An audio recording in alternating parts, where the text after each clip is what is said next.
parallel axis theorem. I equal to IC plus MD square. I வந்து moment of inertia. IC வந்து moment of inertia through central axis.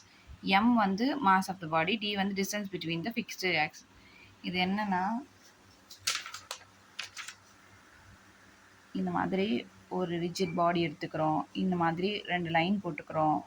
இந்த பெரிய line, இந்த சின்ன line. இந்த சின்ன லைன் என்ன பண்ணுறோன்னா எக்ஸ்ன்னு சொல்லுவோம். இந்த பெரிய லைனை வந்து ஆர்ன்னு சொல்லுவோம்.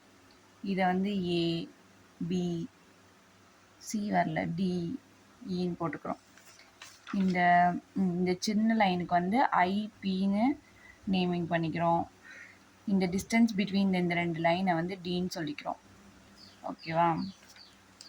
Next I equal to summation of MR square. R ஸ்கொயருக்கு நம்ம இங்கே என்ன சொல்கிறோன்னா டி ப்ளஸ் எக்ஸ் ஸ்கொயர். இங்கே டி இருக்குது, இங்கே எக்ஸ் இருக்குது. So r equal to d plus x square. So d plus x square இது a plus b the whole square ஃபார்மெட்டில் இருக்குது.